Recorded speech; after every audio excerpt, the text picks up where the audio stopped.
Have you been running? Charles said just a few minutes ago when he was introducing that prayer time, you might feel like running away. Have you been running? Now, I want to say right at the beginning that if this is your first time here, I'm not trying to get at you through this message, have you been running? Because this is a message for all of us. You know, sometimes we can flirt with God. That God sees through our walls, melts our walls, answers the questions that we haven't even thought of. And he keeps coming. He keeps coming, calling us home.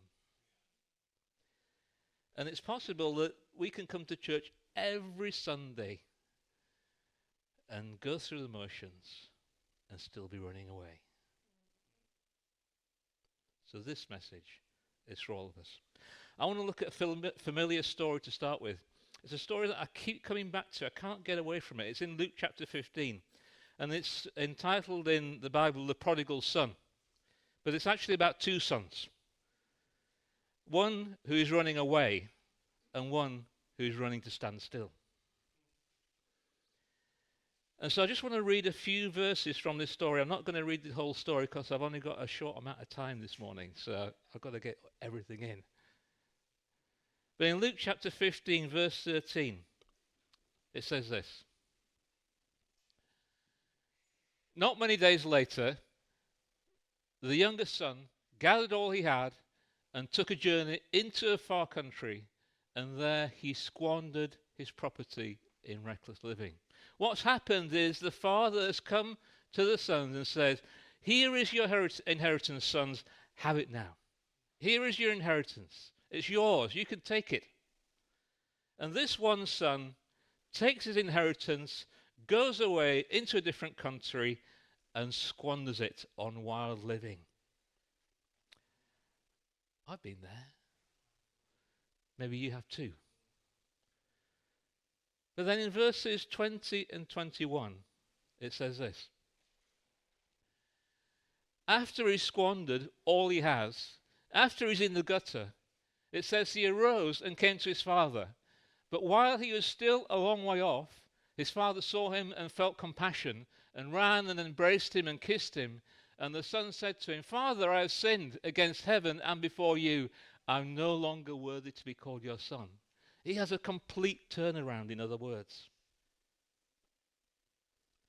And the father accepts him and loves him and welcomes him back. But then a little bit further on in verses 29 and 30, we read about this. This is the other son. The other son has been at home, he's been working hard, he's been a good boy. But there's a problem. And this is what he says when he sees that his father has welcomed back the prodigal, the one who has gone away and squandered his inheritance. He says this, look, these many years I have served you, and I have never disobeyed your command. Yet you never gave me a young goat that I might celebrate with my friends. But when this son of yours came, who has devoured your property with prostitutes, you killed the fattened calf for him. Two very different situations, but the same problem. Running away. Running away. And God has an answer for both these situations. We see it in verses 31 and 32. It says this. It said to him, Son, you are always with me, and all that is mine is yours. It was fitting to celebrate and be glad, for this brother of yours was dead and is alive. He was lost and is found. For the one that had run away, there's a welcome back.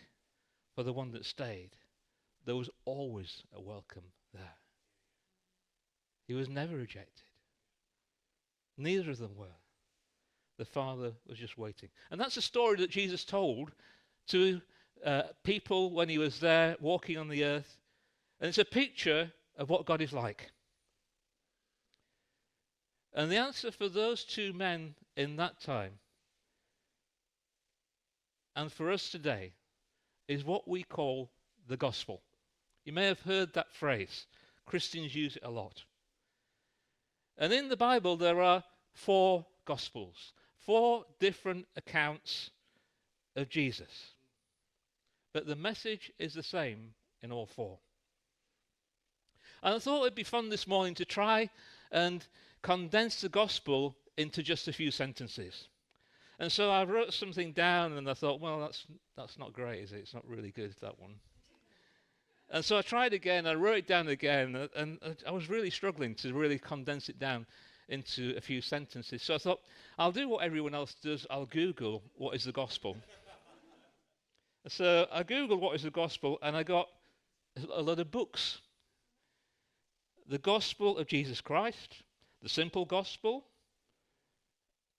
Why Jesus, lots of them. And then I came across this one, the Gospel in 10 words. I thought, amazing. The Gospel in 10 words. It's a book of 166 pages. The Gospel in 10 words, and it takes 166 pages to explain it. So Google's no use. And so I thought, what does AI say about Christianity? What does AI say about Jesus? And actually, AI believes in Jesus. The gospel is the central Christian message that God saves sinners through the life, death, and resurrection of Jesus Christ. It proclaims that Jesus, the Son of God, dies for our sins and rose again, offering reconciliation with God and eternal life as a gift received by faith, not earned. AI believes in Jesus. That's just what it said this morning. So, that was much better than what I wrote, by the way. Mine was a bit longer. So that's it. Job done. Gospel preached. I can go home now. You can have your donuts. But maybe not. Maybe not. You see, that's not the end of the story. So I have to ask a question, and the question is, what next? What next? See, there are 4 Gospels, but only one Gospel writer writes a sequel. Luke, Dr. Luke, who wrote Luke's Gospel, goes on and writes Acts, which describes how the original 12 disciples that were with Jesus had grown to about 120 by the time of the resurrection and Pentecost. And how on that day 3,000 were added as the Holy Spirit was poured upon the church. And that how the whole known world in that time was changed in just a generation. And we now know today that that change continued down all the generations to us today. And that today approximately between 2.3 and 2.6 billion people today around this world follow Jesus. Trust him. Know what the gospel is. And have responded to it. And that's amazing. That's amazing because God has no grandchildren. He only has children. Every generation throughout history has started from 0 believers. You're not born a Christian. You might be born into a Christian family, you might be born into a church situation, you might be born into all sorts of things. But at some point, you have to find faith in Jesus for yourself. And so the fact that between 29 and 31% of our population today of this world have done that in this generation is truly amazing. So I have to ask the question, what next for you? What next for me? Steve. We're going to look, I want some ideas. You put your faith in Jesus. What next? You come to church and you find who Jesus is. You put your hand up at the end of the meeting. Someone prays for you.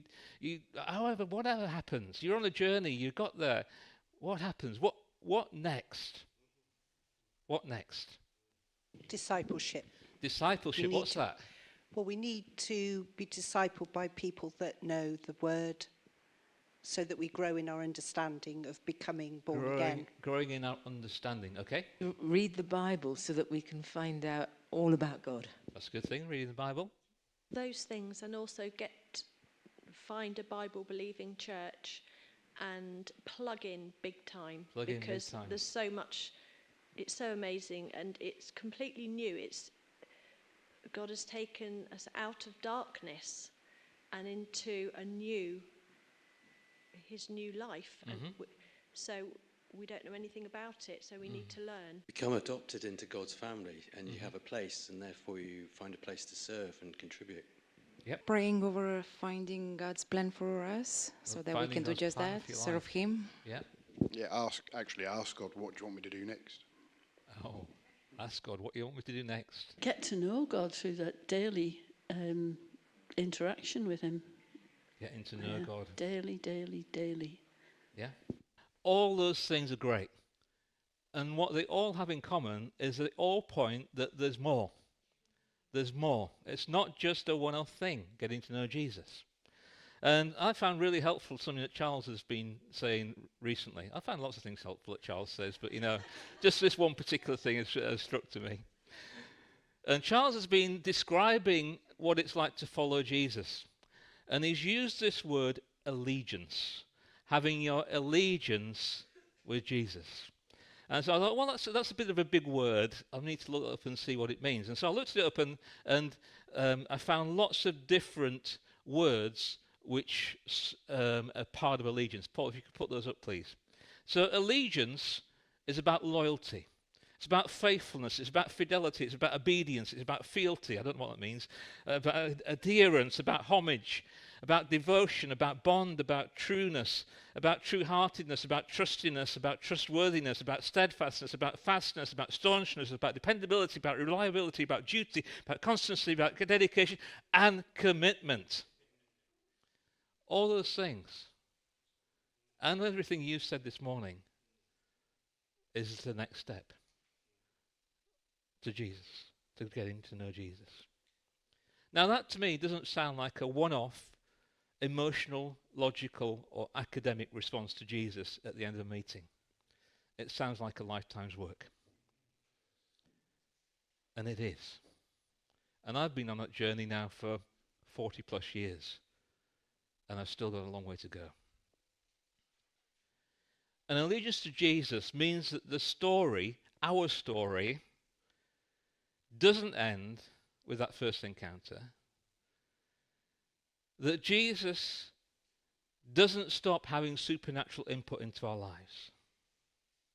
That he doesn't stop transforming us day by day and working on our character. That he doesn't stop showering us with his gifts of the Holy Spirit. That he doesn't stop guiding us in our lives. That he doesn't stop correcting us in our thinking and our actions. That he doesn't stop healing us from our past. That he doesn't stop giving us direction for our future.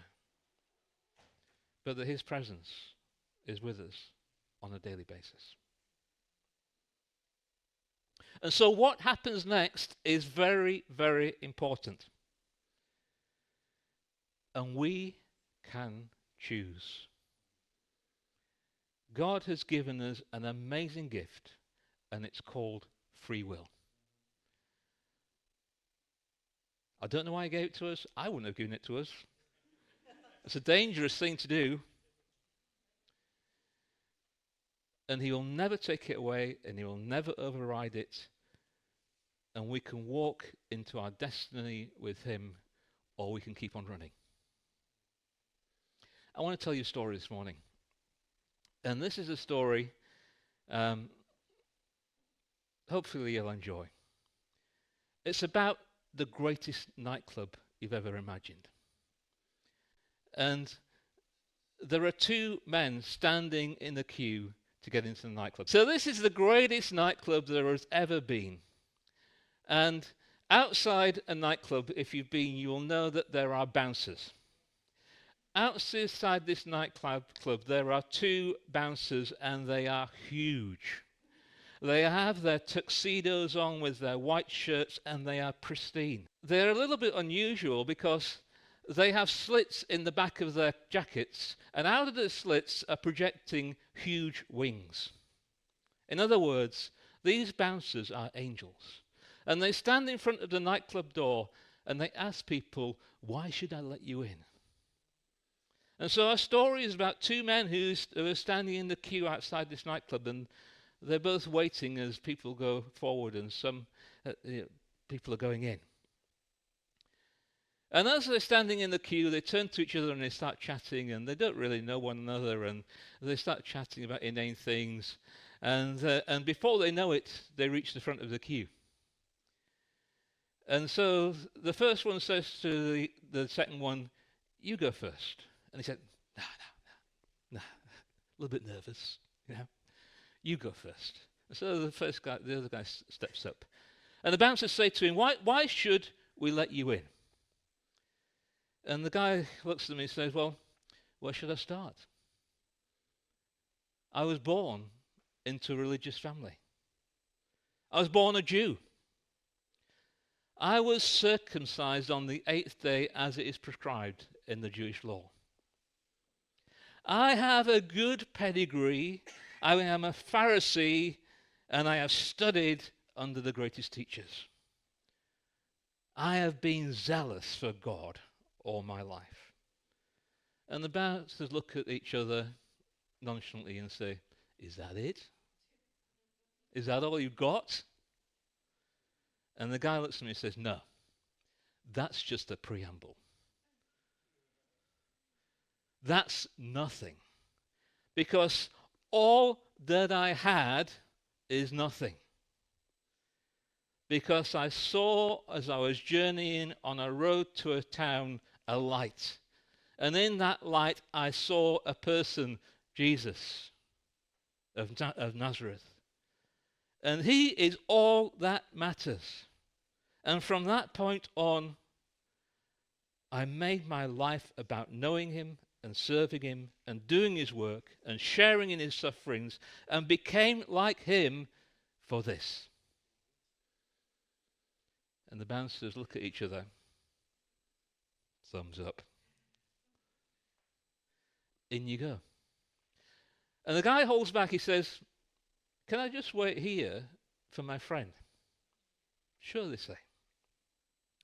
So the second guy comes up, same question. Why should we let you in? And the guy looks around and he's a little bit nervous and he's not sure what to say. And the bouncers, they want to be helpful, so they say, would it be helpful if we asked you some questions? Would that help you to answer? Yeah. And so they said, well, simple one to start. Which church did you go to? And the guy looks at them and says, church? What's church? Never heard of church. And the bouncers look at each other a little bit worried. I said, well, let's go a little bit deeper. Can you explain to us the doctrine of substitutionary atonement? What? The guy says. Well, is that a foreign language you're speaking? Anyway, it goes on. They ask him more questions, and he's not got a clue what they're talking about. And so after a few more fruitless attempts, they look at him and say, this is your last chance. Why should we let you in? And he turns and he stares into the distance, and there's sort of like a light bulb goes on his head. And he says, the guy on the middle cross said I could come. And then his confidence grows. The guy on the middle cross said I could come. The guy on the middle cross said I could come. And the doors open. And the two guys walk in. Welcome home. And as they go in, they see this nightclub. It's not full of bright lights. It's not full of people dancing. It's full of people worshipping. And in the center there is just one light that is so bright that you can't look at it. And that light is God himself. He is the nightclub light. And they walk on. And they're trying to talk to each other, and the music gets louder, and it gets so loud that they can't hear each other talking. But they're so happy, and it's welcome home.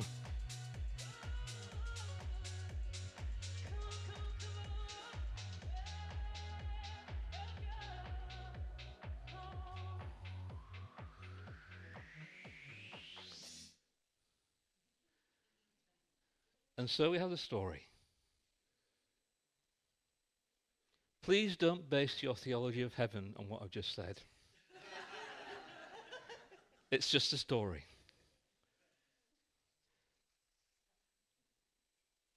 Let's read what these two characters were really like. First, from Luke 23, about the thief on the cross. Two others who were criminals were led away to be put to death with him.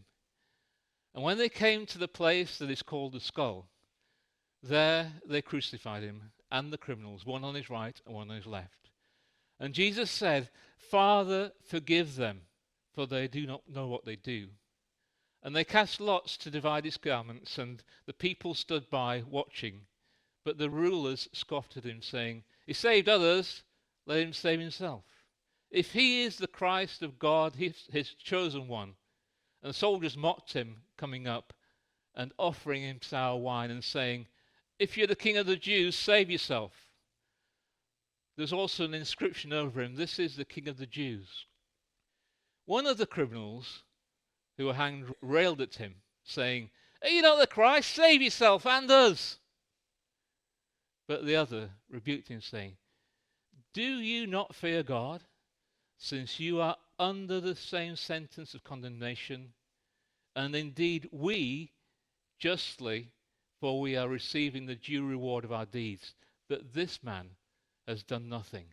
And he said, "Jesus, remember me when you come into your kingdom." And he said to him, "Truly, I say to you, today you'll be with me in paradise." And that man on the cross, that thief, gave his allegiance to Jesus. He didn't have a chance to do anything. He didn't have a chance to go to church. He didn't have a chance to serve. He didn't have a chance to worship. He ended up at that nightclub. And then there's this other guy. His name's Paul. And in Philippians 3, verses 4 to 8, he writes about his experience. This is what he says. He says, "Though I myself have reason for confidence in the flesh also, if anyone else thinks he has reason for confidence in the flesh, I have more. Circumcised on the 8th day of the people of Israel, of the tribe of Benjamin, a Hebrew of the Hebrews. As to the law, a Pharisee, as to zeal, a persecutor of the church. As to righteousness under the law, blameless. But," and that's the important word, "but whatever gain I had, I counted as loss for the sake of Christ. Indeed, I count everything as loss because of the surpassing worth of knowing Jesus Christ, my Lord. For his sake, I've suffered the loss of all things and count them as rubbish in order that I may gain Christ."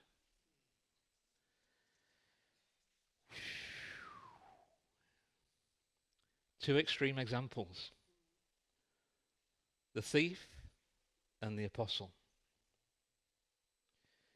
We will probably find ourselves somewhere along that spectrum from the thief end to the apostle end.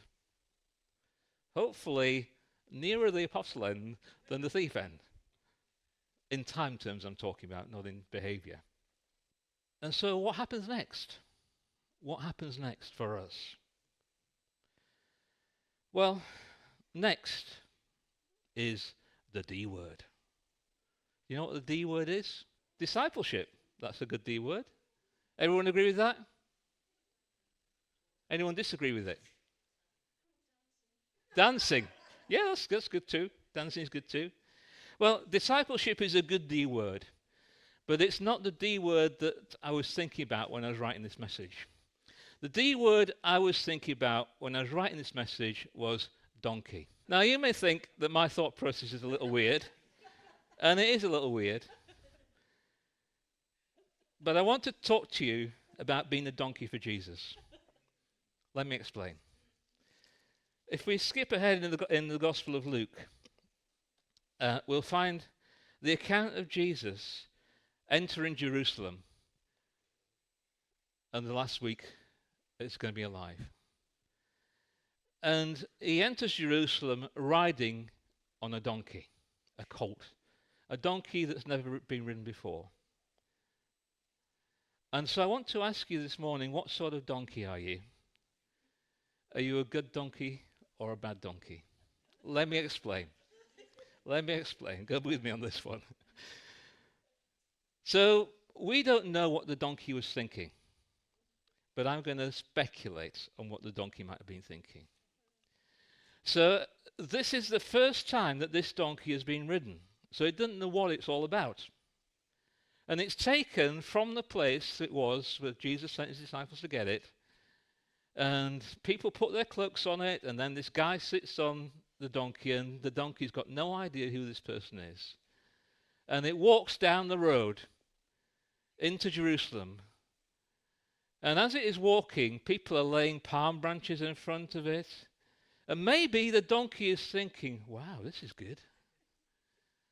Maybe the donkey is thinking, oh, that's so nice that they're putting those branches so I don't have to walk in those puddles. Maybe the donkey is thinking, look at them. They're worshipping me. Maybe the donkey is thinking all those thoughts.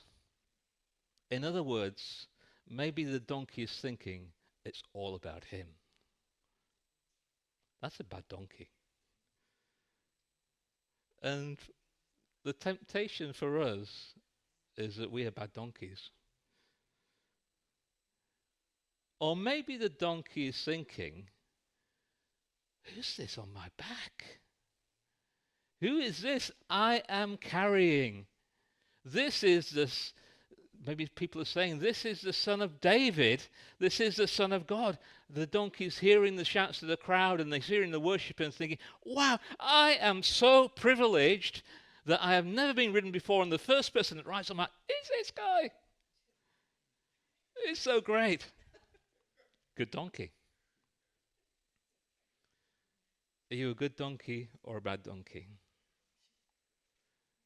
You can use the word discipleship if you want. I want to finish by giving you a couple of examples of good donkeys.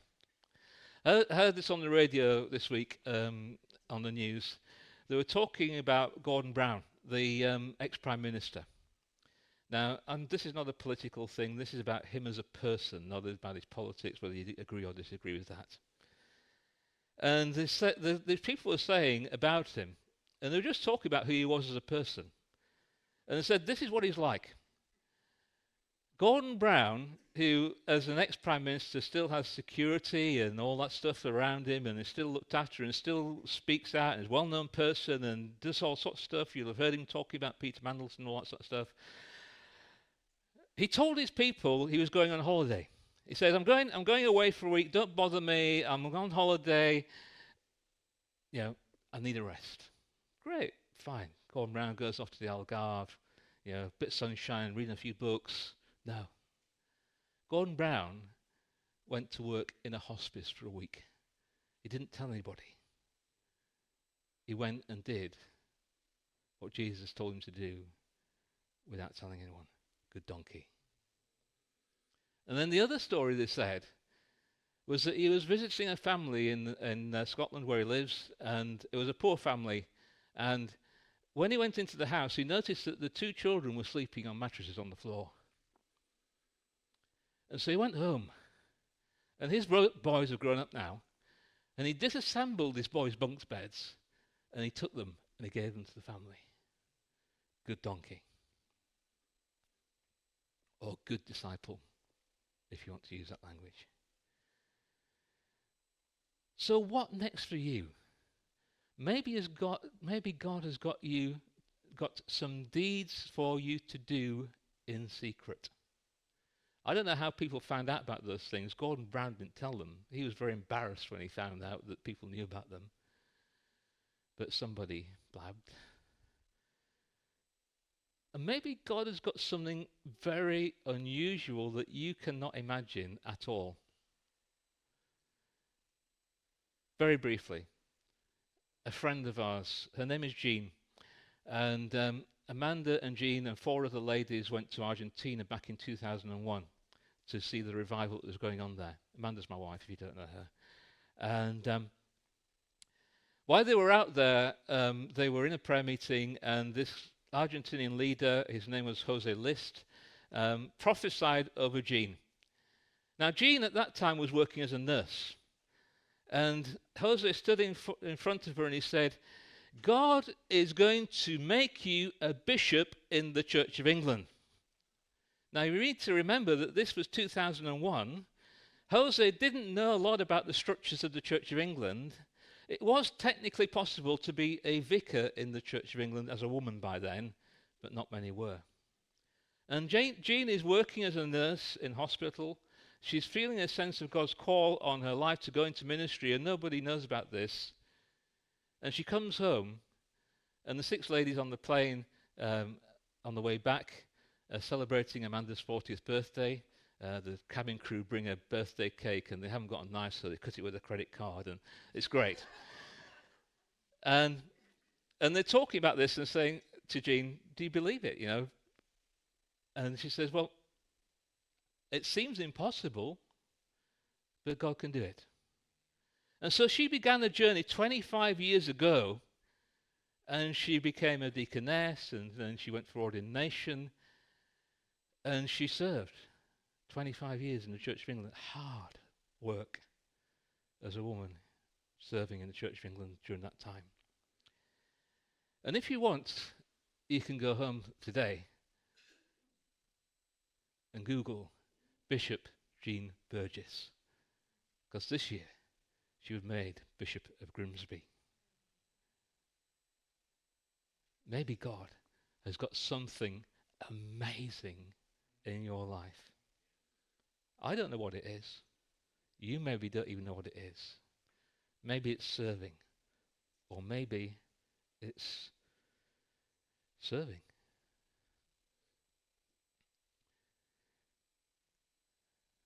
In the words of Bono, I still haven't found what I'm looking for, but I know who I'm looking for it with. He didn't write that line, by the way. And if I can make one more donkey in my lifetime, I'll be happy. One more disciple in my lifetime, I'll be happy. Because that's what Jesus calls us to do, to make disciples. And if I can make 2 more donkeys, 2 more disciples in my lifetime, the church will not only be maintained, it will grow. And the good news, my friends, is that is happening in this nation and in other nations around the world. And the prediction is, the statistical prediction is, that by 2050, the church will be not 2.3 billion, but 3 billion people on this earth. That's a lot of disciples. That's a lot of donkeys. But God is a big God. Go and make disciples. And if you don't know Jesus, come and get to know him. Thank you.